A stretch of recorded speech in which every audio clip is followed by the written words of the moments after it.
So with us, starting from the other end, is Steve Hall. Adrants, about million page views a month, roughly. That's pushing it, but you can say that. About 800,000. It's about advertising, marketing. It's a B2B site. Interesting to have someone as a major B2B publisher in the sector, so business-to-business publisher in the sector. John Chow, internationally renowned, make money, affiliate marketing, infamous, make money blogger. He also has a number of other product review sites. And Ian Fernando blogs about affiliate marketing, but also has a number of other publications which he runs too. So just to get started, just to sort of break the ice, how are you guys making money with your sites at the moment?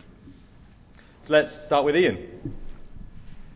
Well, specifically with all my sites, I do a lot of paid performance, and with content, I actually throw a bunch of paid traffic to pages, and specifically with my blog, I do a lot of affiliate marketing on my blog and selling space on my blog as well. So the blog itself basically makes money on its own after my brand exploded and people started wanting to leverage my brand to their advantage. So banner spots are being sold, paid posts are on there. Even when I write reviews about products that I personally use and like, I talk about it, give the experience of what I thought it was, and then put my affiliate links on there. And I make money that way with affiliate marketing with the blog content. So those just one simple way I do it with my blog content. So Ian, how would that work for you without having your name attached to it? Could you have an anonymous affiliate blog and make the same revenue that you are without having your brand so positively attached to the content and also the stuff that you're recommending? Yeah, you definitely can. You just have to make an anonymous brand, you know. For me, I just got in it because I wanted to make something where I can talk about my trials and errors in marketing, my traffic sources that I've talked about, and then my brand actually leveraged up. But anybody can make a white label name and then start making good content under an anonymous name where they don't want to be known, but they want to share their experience and results. So they can definitely do that and still make the amount of money you can make. But you give a strong personal recommendation with the products that you're promoting. Correct. Do you think there's as much leverage if there's not a personal brand attached to it? Well, you're still talking from a point of view from a person, right? You're still saying this is working from my point of view. My name is just my name, and if you want to put an anonymous name behind it, it's still a recommendation from somebody else, right? Okay. Even though that where my brand is being leveraged, there's more trust in my name, where if I just made, John Smith's site, and if they Google their name, it's really maybe a little hesitant, but still, it's still coming from a personal perspective. Right. John, how do you monetize your sites? Well, my current business model is I drive traffic to my site using mostly organic traffic and some pay-per-click and Facebook ads. Once a person comes to my blog, my immediate goal is to capture the email address. Basically, that's why you see a huge pop-up for first-time visitor come to my blog. It's a big, the entire site blanks out, and an opt-in page shows up. And you only get it once because it's very, very annoying. But it's also very, very effective. So once I get the email address, I then push them through an automated email sales funnel. I send them a series of different emails that are designed to establish trust, build a relationship, and also to promote anything that I wish to recommend. So by being able to build a relationship with the new reader, they're a lot more receptive to anything I say. Like the first couple of emails will just basically say, introducing myself, thank you for checking me out, connect with me on Twitter, Facebook. So the first couple of emails, build a relationship. Subsequent email will teach them to do certain tasks, in my case, how to set up a blog, how to start blogging. And during these emails, I would recommend various products they can use to build a better blog, drive some traffic, and if some of these products I recommend has an affiliate program, I would link it with my affiliate program, and that's how we make money through it. And in the last few years, I've been able to actually measure this. Every person going through this sales funnel, or any person who signs up through my email address, is worth $10 to me. Right? And currently, I sign up about 200 new people per day. And how long did it take before you got that kind of scale of registration? And also, how long did it take you to actually work out the precise metrics for optimizing that sales funnel? When I first, it took me about 4 months to go from zero to about $3,000 a month. And then after that, we just kept going. As for doing the measurement, it takes you need about a good 4 months of information before you can analyze this stuff. And for someone else building a site and then trying to monetize that user base as they sign up, what tips would you have for them in monetizing that email newsletter through the subscription process? The first tip would be, don't go for the hard sell. Email is about building relationships, getting to know your reader, and establishing trust. So there's no need to go for a hard sell when you're doing an email sales funnel campaign. All my emails recommend, they never sell. So a lot of stuff I recommended is I was recommend web hosting. I would recommend HostGator because they host my blog. So I have personal experience with them. So I tell a story and saying why I do these guys. I use these guys. I have personal experience with these guys, and that does not come off as a sales pitch. A lot more receptive. The conversion is much, much higher. And I'm always be tweaking. I'm always tweaking the sales letter, always tweaking the sales funnel, experimenting with new things. Like right now, I'm up to $10, but you're constantly tweaking. It takes a while to get there. So constantly monitor and constantly tweaking. Sometimes changing just a headline can have a measurable response. And do you consult for other people doing that, or do you just do it for your own site? I do not do any consulting because I have a personal rule that I never trade hours for dollars. So doing consulting means I'm trading hours for dollars, and I don't do that. So I create systems that create the income so I can basically go to Disneyland with my daughter. Okay. Steve, how do you monetize your site? A number of different ways. But interestingly, and this is going to be strange to say at an affiliate marketing conference, but most of my ad sales comes from direct ad sales. I have a couple of guys who sell space. Doesn't that sound old-fashioned? But it makes money. My site, as Murray said, is a B2B site, and so I'm somewhat limited in some of the things that I can do. I experimented early on with some ad networks, and a lot of the offers and ads and brands that were in those networks just didn't make sense. Trying to sell phone service and a lot of consumer-related services that didn't make sense for my B2B audience. And to John's point about making it personal and getting into something that we'll talk about more here, content marketing, I have an ad unit called the Adverpost. I just made that name up. And it's basically paid editorial. And we will go out to brands and we'll make a recommendation for them to participate on our site. They may do some banner advertising. They may do some other things, some direct mail. One of the things we'll promote is what's called the Adverpost, paid editorial, and I'll write it. The brand will obviously say, look, this is what we want to sell, this is what we want to accomplish, and then I'll take that and I'll write that in the tone of the site so that it just becomes more fluid in the way that the selling takes place.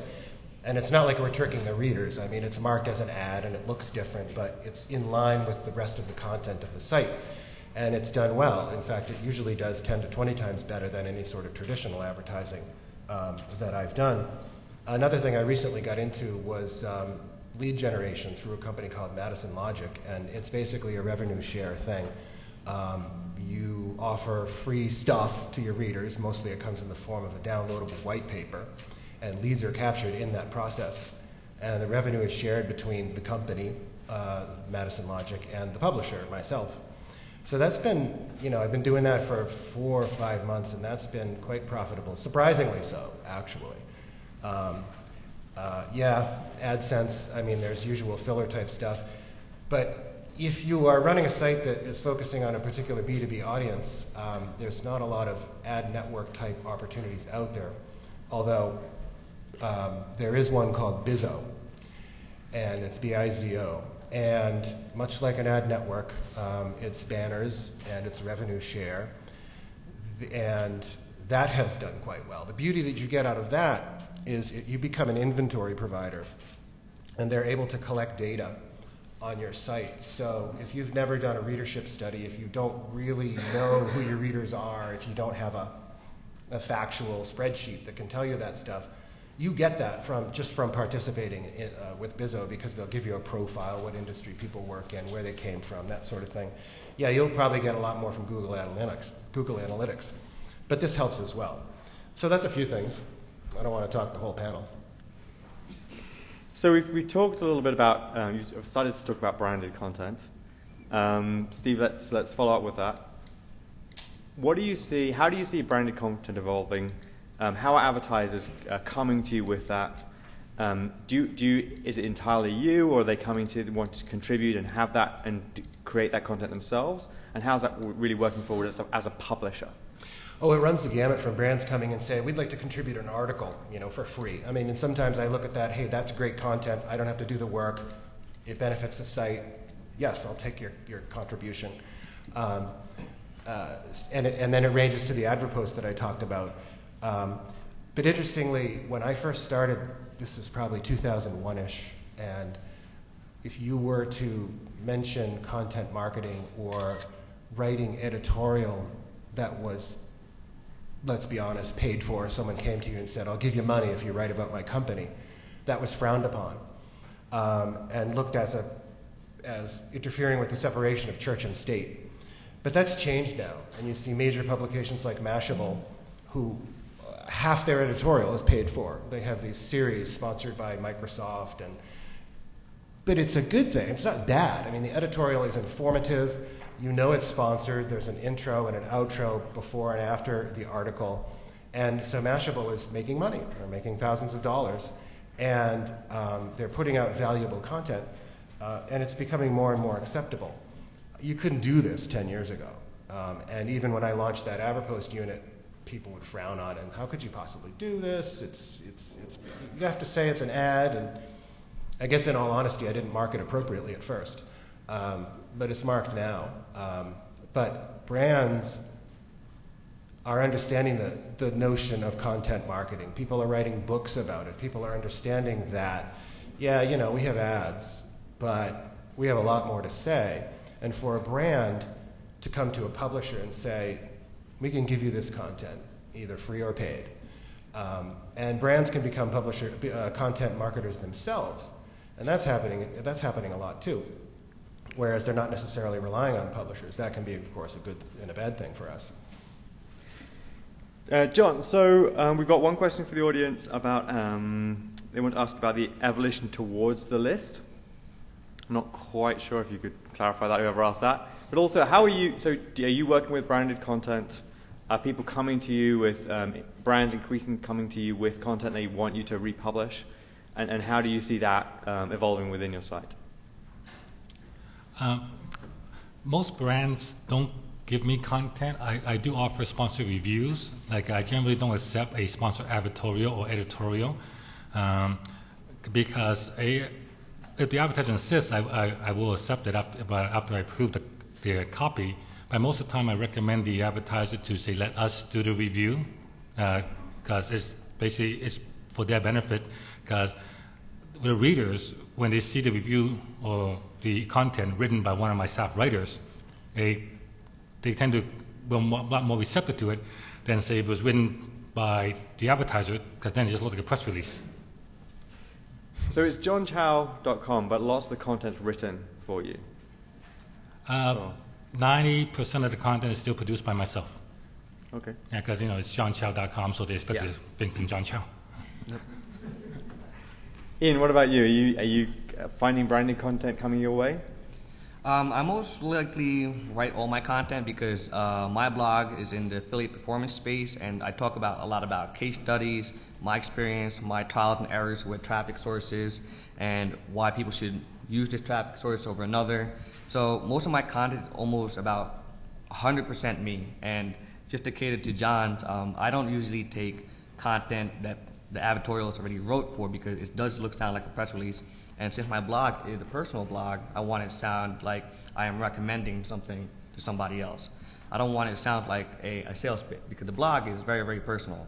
I talk about a lot of my travels, experience, errors, and traffic sources people shouldn't use, affiliate network they shouldn't use, etc. So it's a lot of my own personal experience in how I want other users to, go do everything the right way and not get suckered in by the spiel and talk on the internet.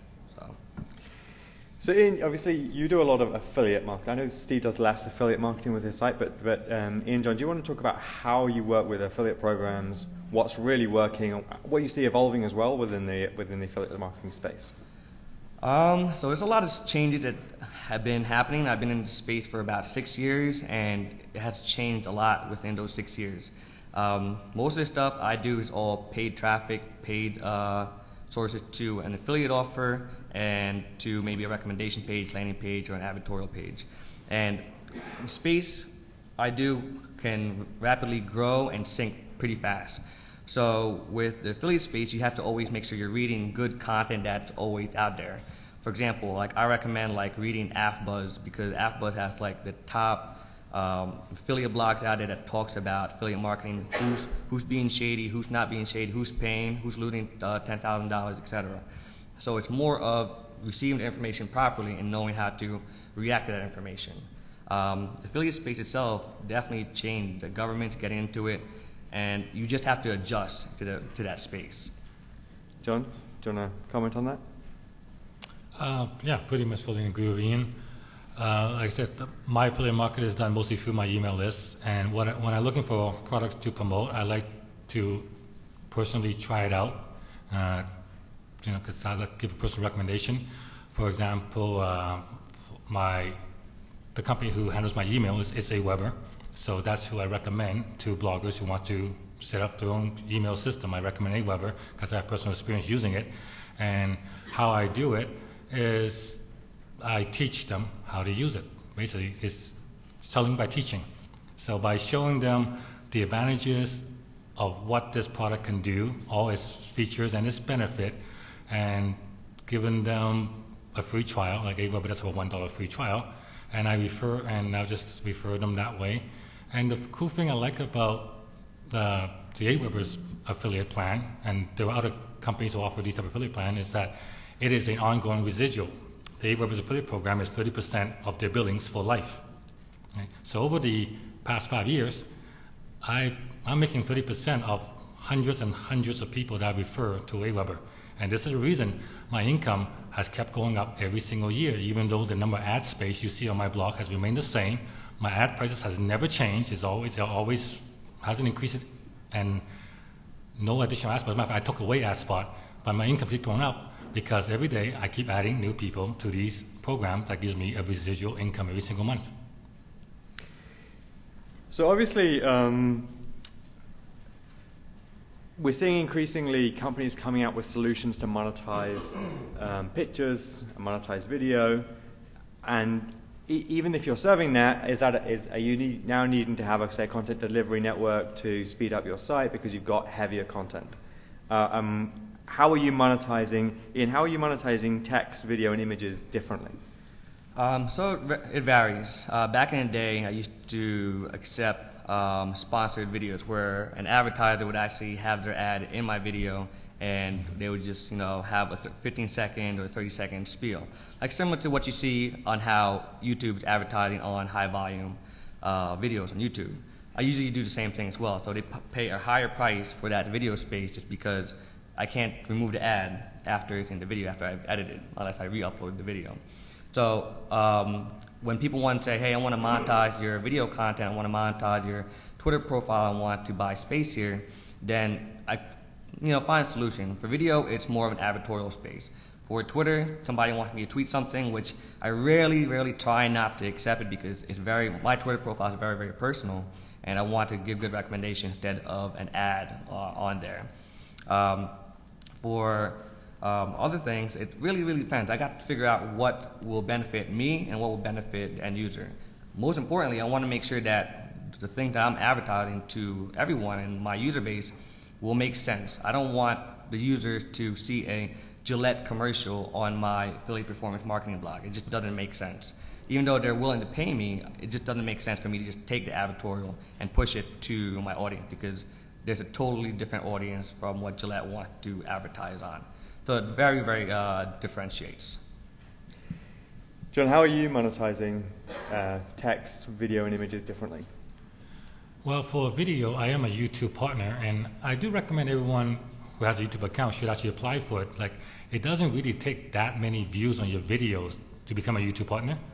YouTube evaluation, I don't know the exact evaluation, but I think it's based on the number of videos you have and how many total views. And really I only have like 1 million YouTube video views anyway, so and they give me partnership. The advantage of being a YouTube partner wasn't just because you get higher advertising rate, but they removed the 15-minute time limit. So you are not limited on your videos upload. As long as the video is less than 20 gigs, which is like 4 hours of HD, you don't have to worry about hitting any limit. Right? So that's the main reason why I became a YouTube partner. And as for text, usually I monetize text by embedding affiliate links right into the text. Like when I review a product, I would, like in my little video setup there, I would link to Amazon or I link to the manufacturer. And I do sell direct advertising. I do not use Google AdSense anymore. But my personal thing with advertising is I really think that advertising, if you're a new blog, advertising should be your last revenue channel. Absolutely your last revenue channel, because advertising and traffic building are counterproductive. When you're first starting out, you want to build traffic. You want to create content, build traffic, establish a readership. And that's very, very hard to do when you have advertising sending your readers away. And this is especially hard with Google AdSense, because with Google AdSense, the ad cannot open in a new window. They physically, when they click, they leave your site. Like on my personal advertising, my direct advertising, when someone clicks an ad, they pop a new window, so my site is still there. But you can't do that with Google ad.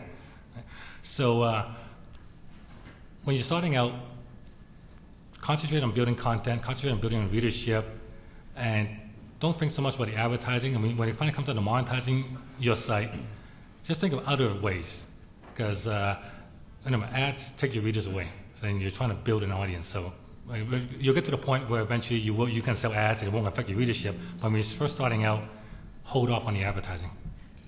Just to add to that, I want to say exactly the same thing, just because when I first started making my blog, I didn't even think about advertising. And once I started building my readership and brand, advertisers actually came to me and asked me, hey, I want to put $100, can I put a banner on your site? And that was the first time I actually monetized my blog. And now, if you're putting an AdSense site, especially on a new content site, Google actually sees your site. And if there's no traffic, Google will actually slowly de-index you slowly, because your site is not relevant. There's no traffic. And that's the reason why you shouldn't even put banner ads on a brand new site without 15 pages, because Google's going to see that all you want to do is just monetize this content. And Google doesn't want that, especially if you're trying to rank in the search. And if you're trying to just monetize content right away without any brand loyalty on it or any content related on that specific site, Google will slowly just de-index that site. So it's important to actually grow traffic naturally without thinking of advertising specifically, just because Google will see that, hey, your goal is to only make money on this site, so I'm not going to show it to the users that are searching for information or related to that specific topic they're searching for. Thank you. John, we've got 2 questions in from the audience for you. Firstly is, when did you start to make the shift towards having a heavy emphasis on your email list? And secondly, although I don't know if you want to answer this, what's the cost per acquisition for a user for you? I think he was asking you, John. John. Yeah. That's for me? Yeah. When did I start monetizing the site? When did you really make the shift to email as your revenue stream? Oh, okay. And also, what's the cost per acquisition? Do you know? Okay, Yeah. or are you willing to share? Yeah. I started pushing a major shift to email about after my second year of blogging. Yeah. For the first 8 months of the blog's life, absolutely no ads, no monetization, nothing on it. So it was just building traffic, establishing trust, building relationship with the reader. And then, so after 8 months later, I finally monetized it, and then within 4 months, I was up to like $3,000 a month, and just keep going up after that. And the email list came about was just the same thing. How can I continue building relationship with the reader? Because when I was looking at my analytics, I noticed that there was, like most sites, there's a high bounce rate. Right? Especially when someone comes from a search engine, they land on your site, they read the article, and then they will leave. And the instant they leave, within 30 seconds, they'll forget who you are. Right? So and at first I started, you say bookmark me, that's all, I subscribe to my RSS. But RSS in itself is quite limited, because RSS is a one-way communication tool. It's not a two-way. So I made the shift about a year afterward. I made the shift to email because it just allows me to capture their names and build and establish trust and build a relationship with them. If I had to do it all over again, I would have begun with the email list from day one. If I done that, my list would be twice the size it is today, and my income would be twice as high. Right? And so, if you're starting a new blog, the email list should be the same as your hosting and your domain name. It's just part of the ongoing cost. And I do get people who say complain that they don't want to pay the $19 a month, but don't figure it's $19 a month. Look at how much you're really losing down the road if you don't do this from the get-go. As for the cost of acquisition, right, is actually, because of the majority of my traffic is organic. I do a bit of advertising, but the majority is organic, so my cost of acquisition is pretty much near zero. Okay, how do you choose the types of content that you make? Every day you make decisions. You're going to publish a new post. How do you decide what you're going to write about? Is it purely? Do you focus more on the readership? Do you focus more on the advertising opportunities? How are you thinking about the types of content you're creating? And do you create specific types of content for specific advertising opportunities? I would say yes. You have to know your audience, and you have to write what you think they're going to be interested in. That comes once you have an audience. Of course, if you don't have an audience, then you're going to write what you're interested in and what your subject matter is. But over time, you're going to find out what they're interested in. I write about advertising, so I'm always going to write about advertising and what's related to advertising, whether that be a new campaign or some trend or social media. But you have to be aware of what your competitors are writing about as well, and if you can, get a gauge on how successful they are. Because it changes over time what the interest is going to be. You might start somewhere, but you might end up somewhere else. So that sort of half answers that question. John? My biggest source of content is my readership. I get a lot of emails every day, and whenever I come across a question that is asked by several people, instead of answering all those emails, I would write a blog post on it, because I figure if I'm getting 5 emails the same question, there must be more people out there asking the same questions. That's my number one source of content. My second biggest source of content is my comments. So when I'm reading the comments, because a lot of time, what the reader commented on can lead to additional blog posts. So those two things alone account for a good 60% of the content is on my blog. The other 40% is just basically my own personal stuff, like where I'm going, traveling to trade show, like just to put this somewhere alone, I'm going to get over a dozen blog posts out of it. Right? So if you're looking for content, come to a trade show. You can get a whole bunch. And Ian? Basically, like I said before, I talk about more on experience. I talk about more of my trials and errors, because I actually want to share my mistakes with everybody else and say, hey, you should do this over this, or maybe you should do this over that. Just because in the performance space, there's a lot of news and things that you can do wrong if you're not doing it properly. So a lot of my readership are new people or intermediate readers where they want to test out a traffic source, but they really don't want to test until there's some type of review out there. And not a lot of performance marketers or even affiliate marketers that write about or that write on their blog will talk about traffic source, because traffic source is a competitor. If I told you traffic source, you're basically competing against me. But the difference with me and probably somebody starting is that I would probably spend more money than somebody just starting out, right? So there's really no competition, I think, personally, when I'm doing my traffic sources. So I only write based on what I think will benefit my readership. And most of my stuff are all experience, trials and errors, and my recommendations. So I look to what people will ask me. I look at my comments, but most of the time it's just what I think will benefit the end user. So Steve, you're paid to travel around the world, take photos of mainly hot women, publish them. Yes. How long did it take, and how big an audience did you have to have before advertisers wanted to engage you to make, create, and publish that content? Well, the photos, you mean the photos? Yeah. Yeah. Well, it came out of, the industry had to know who I was, and they didn't. I mean, I worked in the industry for, I don't know, 15 or 20 years before I started blogging about it, and of course, you know, how many people can know you? A few companies, stuff like that. So I started writing about it, and I started getting an audience just because I was unemployed and I needed something to do, and I liked advertising, and so I would write about it, and it would keep me in tune with the industry. And part of that, of course, was, I'm providing news, I'm providing information about what's going on in the industry. And part of that is going to conferences. And one of the first conferences I went to was AdTech. And a couple friends of mine and I approached AdTech and said, you guys need a blog, you guys need some sort of content program to cover what's going on in the conference, because they didn't have anything at all. Now everybody's got a blog, and everybody goes to a conference, and everybody writes about a conference. So that started, and then I don't know, to answer you specifically, how many readers did I need? How many? Not a lot. I mean, 100,000 page views, 200,000 page views a month. Just a little bit of scale. And then it's your presence as well, because I go to a lot of conferences and people just see me. They just see me around. And I'm really not as successful or as popular as you think. I'm really not. I want to be Steve when I grow up. No, he's actually the biggest guy here. He really is. Anyway, so photography was always a passion, but it became a necessity, because if you're going to a conference, there's a lot to see. I mean, there's sessions, there's people, there's speakers, there's parties, there's dinners, and that content becomes very, very interesting, and that content becomes a means to bring readers to your site.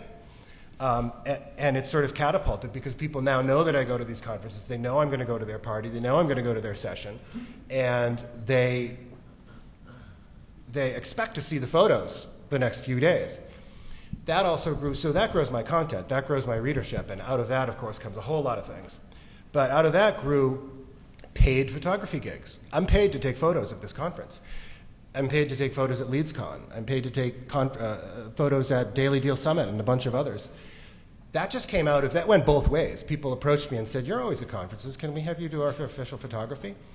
And then, I was like, people want me to do their official photography? I better start contacting conference organizers, which I did. And so I brought in several other conferences. So that doesn't have anything to do with affiliate marketing, but it has to do with making money, And that all grew out of the content and my growth and my notoriety and the content that I was producing in the first place. So, although we joke about photos of hot girls, how do you choose the types of photographic images to take? How do you select the types of content that you think the conference organizers are going to want for you to represent their brand within the images that you're going to select? You mean, what am I taking photos of, and how will they be consumed? Why am I taking them? Why are you taking those specific photos? Why are you creating that content? On the one hand, I'm creating it because I've been asked to. On the other hand, I create it because I think it's going to help further monetize my site, because it's content that I can use to draw an audience. So in terms of who do I take a picture of? Well, this guy's really popular, so I'll take pictures of him, and lots of people want to see John Chow. Ian, too. Ian. All of us, we're all popular, right? Let's be equal about this, yes. Anyway, hot girls never hurt. They help. Hot girls. Guys are hot too. I mean, hot people, let's say hot people. Look, I offended some people. They're leaving already. Oh, okay. Bye. See ya. Anyway, that's all I got. I think it's, with content, for example, like with my blog, I've had pictures because people are actually entertained. I mean, people now in our day and age, the bounce rate for a site is almost less than 3%. If you can't catch those users within 3 seconds within your specific content, even if it's going to be video or images, I mean, you're going to lose that target audience pretty quickly. I mean, this is the reason why I kind of have my blog split, where I have it as almost like a traveling blog, where I'll break my marketing subjects and break into places I've traveled. I just recently got back from Puerto Rico 3 weeks ago. I talked about what I've done there, etc. It basically breaks the repetitiveness of the content I have on my site. So this way, they still know that it's still a marketing blog, but they're also being entertained. Like with John's blog, he takes pictures of food, he takes his daughter out to the park, and that's the type of relationship that he has with his readership, where it breaks the monotony of content of teaching, where it becomes almost personal. So that type of content creates such a relationship with users where it's not just about teaching the content, but also creating personal brand and relationships through their blog and content. I would add to that too. I mean, that just kind of popped something into my head too, because when I do take all these pictures and when I go home, and as we all do, we sort of sum up our experiences at the conference, I find that I bring in new and different audiences, because there may be some people that are interested in one particular element of a conference, but they don't necessarily work in advertising. And so I'll take maybe 10, 15 of the greatest shots from a conference, and I'll write a really long article, and I'll sprinkle the pictures in throughout the article. And it becomes an interesting read, and I share my personal experiences at the conference rather than just what happened in a session and what the news is and stuff. So it helps me produce content. The pictures are actually a catalyst to help me produce content. So we have a question from the audience, and we can take more. I'll change the question slightly, but the question is, as a financial educating merchant, how do they find networks and affiliates? So how do you, as publishers, how do you find the networks that you work with, and how do those merchants connect with you as publishers from an affiliate basis? Ian. So for me it's different because I'm in the performance space and CPA space, so more so the lead gen space. I don't really look for the affiliate network, more so the affiliate networks come to me, and then I take a look at the offer and I'll test the offer on a small scale. If the offer works well on a small scale, then I'll take it to a big scale. It really varies on the network. You have to do some of your research on the affiliate network, make sure they have a good reputation, bad reputation. Are they willing to pay out on net 15, net 7? Are they able to do it daily? Will you be able to leverage your affiliate manager to have a higher payout? There's so many variations in the CPA lead gen space that are totally different from the CPA space. Like, for example, if I want to work with a merchant on CJ.com, I'll just look at the offer. But the problem with CJ.com, and the reason why I kind of won't lean towards that specific space, is because it's a net 45, net 30. And if I'm spending close to 5K a day to almost 10K a day on volume and traffic, I need to make sure I get paid daily or almost weekly so I can pay the credit card, knowing that I can pay and still continue my traffic. So it really depends on what you specifically want to look at. As far as organic traffic, you can definitely utilize that to your main advantage, but you also have to understand the type of data you're receiving from the lead gen, from the affiliate networks, from your traffic, how your traffic is reacting. So it's a lot of ways to look at it. But the most important is basically just researching that network, making sure that network is a reputable network, willing to pay on time, willing to go out of their way for you, because you're sending them business. They need you more than they need anybody else. So your advice to the merchant is to find a reputable network and also work out fast payment terms. And correct. That's what will attract publishers. Yeah, correct. I mean, you'll get high volume affiliates if you're willing to take a loss up front, knowing that you will monetize that user or lead within a 2-month time frame. So if you're willing to take that loss up front, then knowing that that lead will be with you for at least 6 months, it's already paid for. So, John, how do you find the offers and programs that you work with? Well, like Ian, most of the networks actually come to me, but a great place to find these networks is just right here at this show.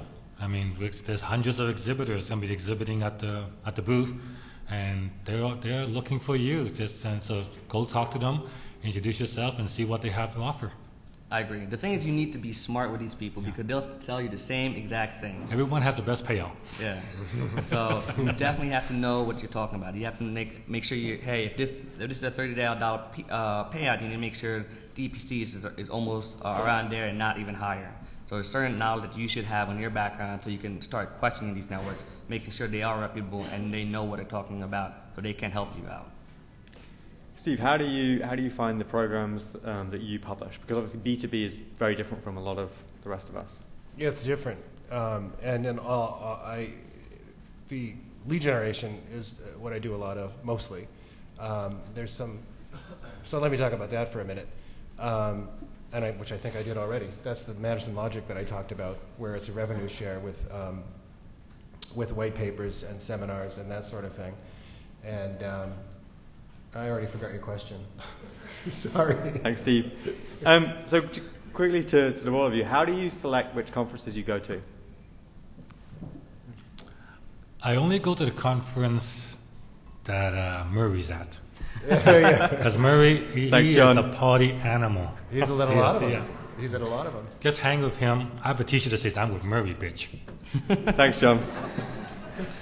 Ian, how did you choose the conferences you go to? Back in the day, when I first got into this space, I actually went to my first affiliate summit in Vegas, I think in 2008. That's where I met John Chow and everybody else there.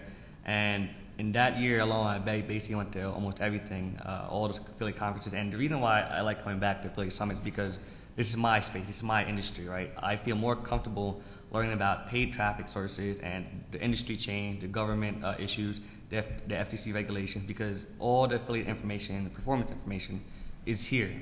Ad tech is another one that I go to because it is more on the technical and technology side of advertising. So I go there because I want to understand what new traffic sources are out there, what new advertisers are out there, what kind of new companies are coming up to help me with my marketing strategies. So those are the two that I definitely recommend. The others, I've been to almost all of them, and these are the only two that I basically recommend. Steve, apart from those that pay you to go, that's what I was going to say. How do you choose other conferences you go to? The conferences that have the hottest women. No, that's going to get me in trouble. No, in all seriousness,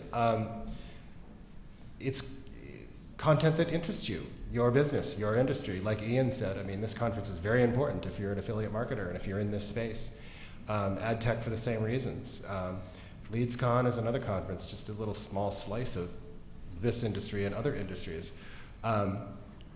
But I go because, aside from the fact that sometimes I'm paid to go, for the photo jobs, is because I get to, and the other thing is, most of us, a lot of us, we work at home, we work alone, we run our own businesses, and we don't get to go to the office every day and interact with people. And sometimes the conferences are the only time that gets to happen, where you get to network with people. Either you've arranged something in advance or if you've decided to meet with a particular company, but you never know what's really going to happen when you're wandering down the hallway and who you're going to meet and what sort of business can come out of that.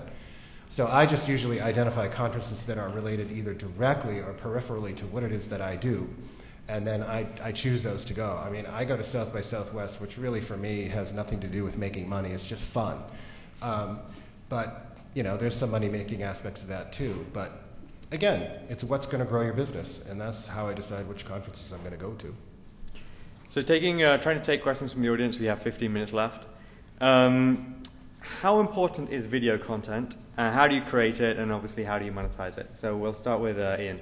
How I create video content is basically, I have a whiteboard at home, and I basically teach what performance marketing and what affiliate marketing is about.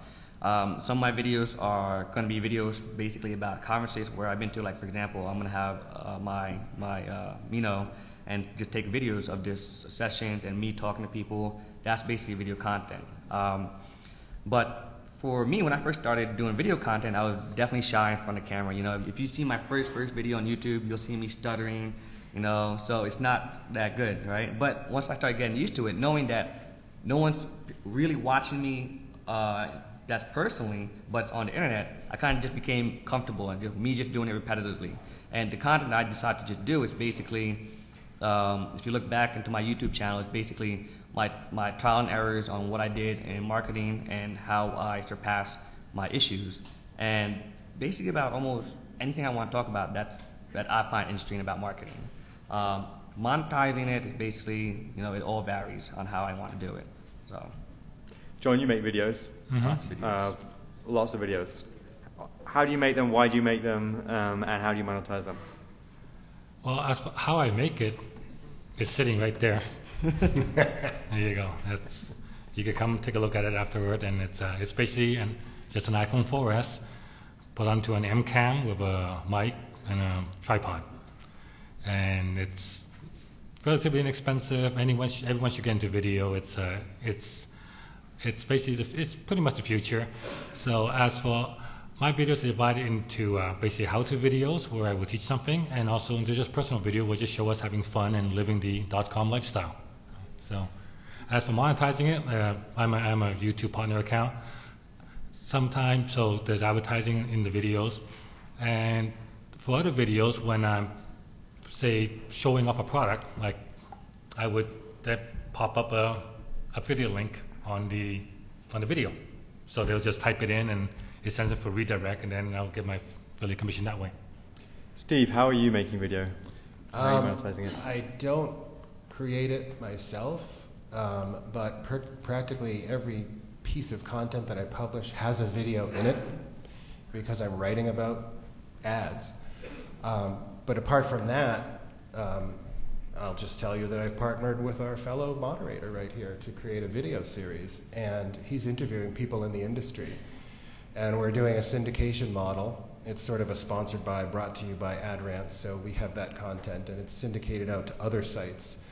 And in terms of monetizing it, some of that comes from the people in the interview, some of it will come from selling ads, some of it will come from syndication.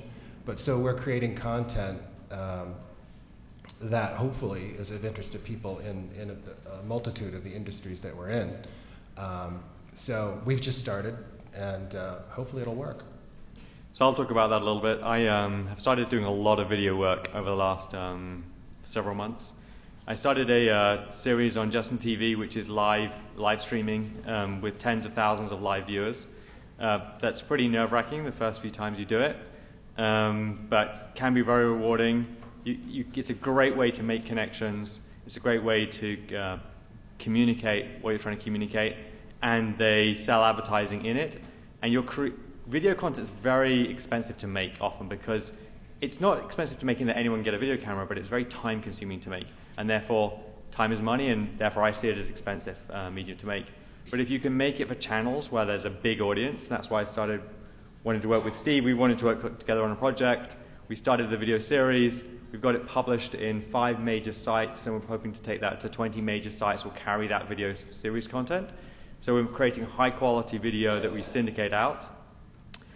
I've also started working with, in San Francisco, there are a number of video channels, such as Mevio. If you create great content for them, they'll put it out on their homepage, and you can get 100,000 views per episode. And so I do a weekly show for them. And that really enables you to reach a much bigger audience. And that's something else about creating content. If you're creating great content, you can create it for your own site, but also try and get that syndicated out into other sites and other publications, and work with other people's audiences well beyond your own. Another question from the audience: how do you get good pictures? Are there free places? How do you create picture content? Ian, how do you select the images and pictures, and where do you get them from? And are there free places that you can use? Or just grab them from the internet? Yeah, basically just grab them from the internet. I use like free stock sites, basically, or if I want a really like professional site I need for, let's say I'm doing like a e-cover, and I would buy them from like a photo stock or paid sites. So I mean, I don't know any free ones unless you want to use like Google search, but you just gotta be careful, obviously. But other than that, I usually go to free stock photos. John, do you have an affiliate program you'd like to recommend? For photos, I don't. Yeah. Generally, most of the pictures I would just take it myself. If I need some graphics made, I would have my graphic designer at Unique Block Design. They'll do the graphics for me. And last resort would be a Google search, but like I said, a Google image search. But like Ian said, do be careful and do respect people's copyright. Steve, you take photos. That's how you make a living. Yep. People use them in their sites. You publish them in Flickr. Some of them are free to use for the public, are they? Yeah. Or they have to pay for all of them? For the most part, let's be honest, I'm probably not monetizing my photography. Well, I am. I mean, getting paid to take the photos. But beyond that, the trouble is that it's so easy to get a picture. And it's easy for me because I'm writing about advertising, and there's always a graphic involved with that. So when marketers are sending me their stuff, there's always an image with it. And it's rare that I actually have to go out and look for something, because if I haven't taken it, the marketer's provided it, which isn't really helping you right now. I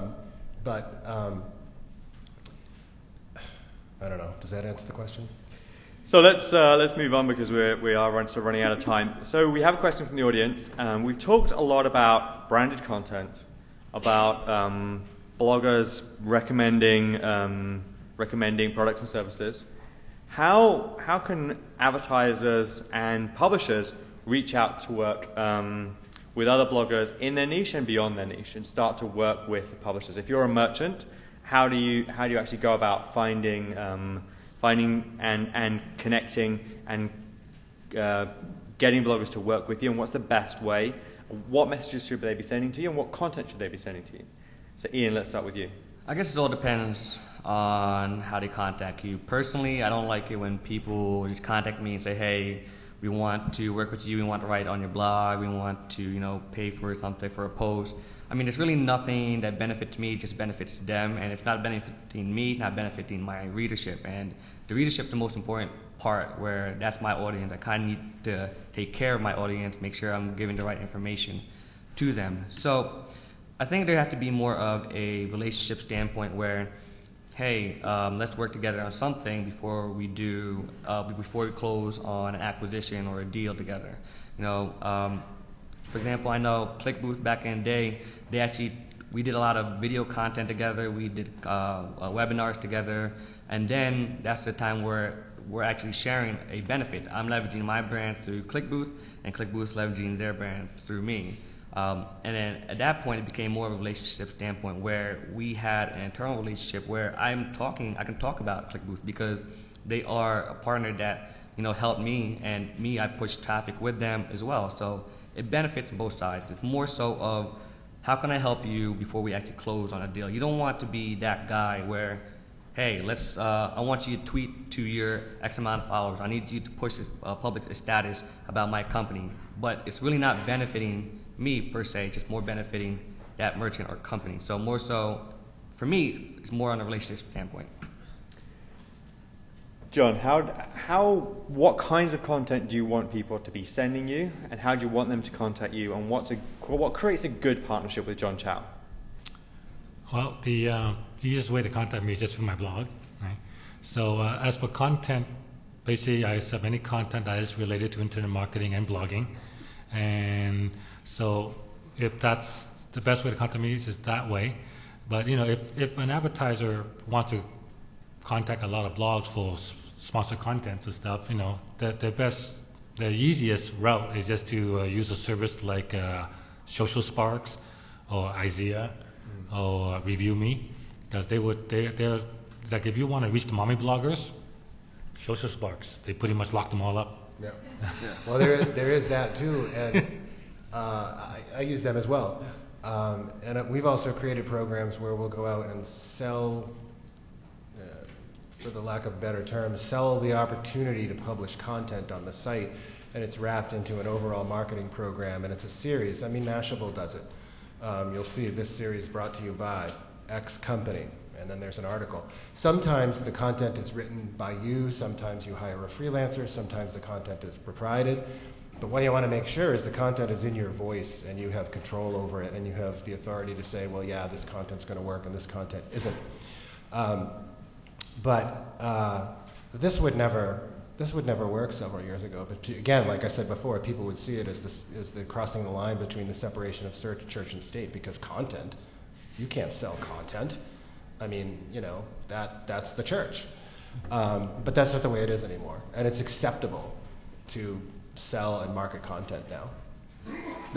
Just to add on that, I just wanted to retaliate that just a little bit, because if a merchant wants to grow their perspective and continuously grow their brand, I personally think they shouldn't just buy masses of blog content and post it anywhere, right? I think they should create a relationship where more so a person will continuously talk about your brand or company because they believe in it so much because you've worked with them for so long, instead of sending a mass outdated post about their company.